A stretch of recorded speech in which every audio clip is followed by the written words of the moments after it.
What I do for fun today is I am a barrier buster, so I like pissing people off and impacting and making changes. So when I got to prison in 1999, I came to a system which has now been deemed absolutely unconstitutional on every level. So when I entered that system, there was nothing to do but gangbang and run amok and just be violent. There was no hope. Nobody was getting out. So the main obstacle when I got to prison was the system, and California had the most unjust system there was.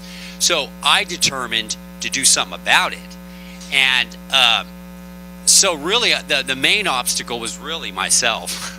So eventually I had to okay, the government's wrong, they're mean, they're unjust, but ultimately I got to go do some work with the guy in the mirror, just like many people on this panel have expressed. So so coming into an unconstitutional system, I still had an obligation to work on my own impediments, which that I created with my own criminal thinking, my criminal values. For me, the only way I was going to be able to earn a living and really support my family was to start a business. And it happens a lot with a lot of guys that I see. Now we go back into the prisons and we're doing entrepreneurial programs, and there's a lot of really smart guys. So yeah, I think we come out and you don't think you can do things, but it becomes a necessity to figure out how to be an entrepreneur for a lot of us. So I would just say for my story is that I was an entrepreneur at 12 years old. I just was selling stuff that the government didn't like me selling. So that said, my story is of drug dealing, incarceration, addiction, a lot of these different things that come with that. And so going to prison and stuff, for me, you don't get any kind of rehabilitation, and so I decided to rehabilitate myself because I was tired. The biggest barrier I found to my entrepreneurial spirit was that I was afraid that somebody would find out that I had been formerly incarcerated. And so it's been very interesting over the last 10 years to kind of not lead with the fact that I spent time in the joint, but now I take a different tack, come out of the closet, so to speak, and say, if you think you don't know an ex-felon, guess who's next to you? And it shakes people up because they're not expecting a person like myself or anybody on this panel. I don't know what they're expecting, but what I do find interesting is the last thing they expect to do is to see people with carrying on their own businesses, making money, being a part of the system in the best and absolutely most American way, which is to work for yourself and build something. So I was probably in prison for maybe 2 or 3 years before I really decided that maybe I shouldn't commit crimes anymore. I was just kind of figuring out how to do it better. It's like in my case, my partner got caught, he got 1 year, I got 15. So I was like, well, I just won't have a partner anymore. I'll just kind of do it differently. So it wasn't so much that I was doing the wrong thing, I was just doing it the wrong way. So then, once education got good to me, I kind of changed my mind. And then that's kind of the mental part. You kind of decide where you want to go and what you should or shouldn't be doing. And then the mechanical part is when you actually get out, where are you going? So that was really important for me because I won some scholarship funding. The moment I got out, I had a place to live. I went to the UW. I had family support to buy clothes. I had a girlfriend to drive me around and get my driver's license. Like all these little things, right? But it's a big deal. I got, just to make a long story short, I got my GED, right? And I'll never forget her name, Miss Henderson. She was the instructor. She's all, JJ, your scores are high. You need to go over here to this college program and see. I was like, I'm not here for that. I'm not, that's my whole thing. I'm not here for that, right? But she stayed at me, and I was like, you know what? I ain't got nothing better to do. Let me just take a couple classes, right? And so I took a couple classes. I took cultural anthropology and a marketing class, and it was awesome, right? I had fun. I got 4.0. I was like, wow, I'm actually kind of like all these stories. I was in Monroe yesterday speaking, and one of the guys said, you know what? There's a lot of guys in here that they haven't made up their minds yet that they want to change, okay?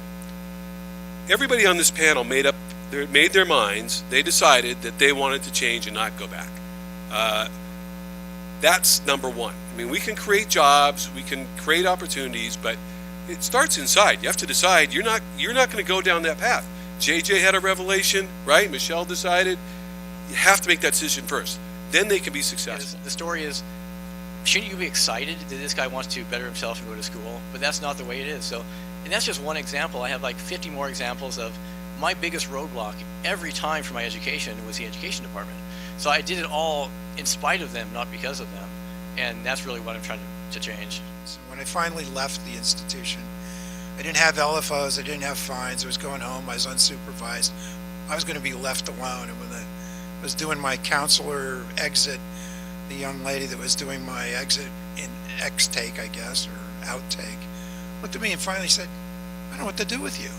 I've never had anybody that doesn't have fines, doesn't have supervision. And you know what? That's the worst thing I ever heard in my life. That's been an inspiration. You mean to tell me you've never seen somebody come out of a prison, this prison, in your experience, that doesn't have fines, doesn't have restitution, and isn't under supervision by the Department of Corrections? That should be an embarrassment, not a sense of wonderment. So, as I said, I had business I had to take care of in Kentucky with my family and our farm. But when I came back, I'm with her. I'm pissed about the way this system operates. It's designed to fail. It fails the notion of public safety.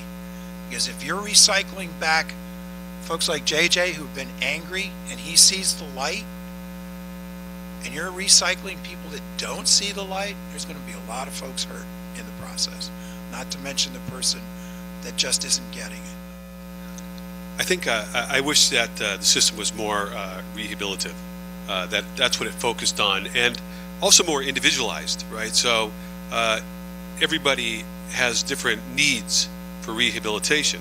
Some is mental health, their addiction. There's a lot of things.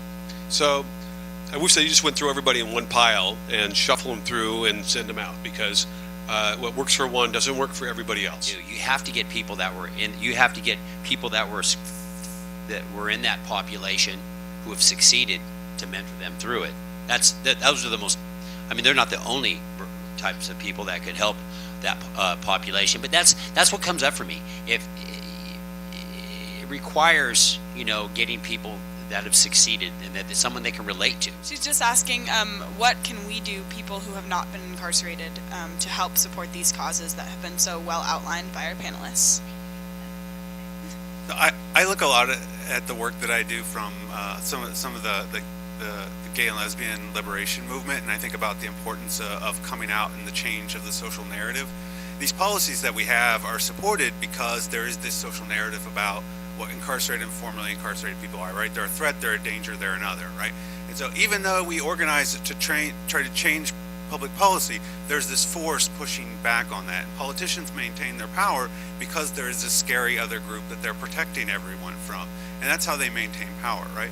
And so one of the critical things you can do as an ally is to go back home and say, oh, I went to this panel and there were all these like formerly incarcerated people doing all these things in their lives, right? And it helps change that social narrative one person at a time, which is what really happened in the gay and lesbian liberation movement, is that, we spread that out. We came out, we shared our stories.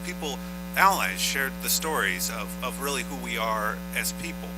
So that's really important. And that not only helps change some of these policies and reduce the barriers to us coming out and our brothers and sisters coming out, but also those people who are incarcerated right now who are getting out, they're internalizing that same social narrative about what an incarcerated or formerly incarcerated person is. And if you go out and you change that social narrative one person at a time, one friend at a time, then they are also likely to have that hope of transforming their lives. They're likely to just see that spark of what could be different in their life. But like you said, so when you're making that statement, how can I help? Oh, there's lots of ways. We can put you to work, right? We can put you to work. So yes, get involved. Mobilize your community members, your friends. Like you said, we have to spread the word. Just by word of mouth. Even being the work that I do, I couldn't do it by myself. So I had to find like-minded people who had the same purpose, same goal, that was willing to help us get to make, that we can make a difference.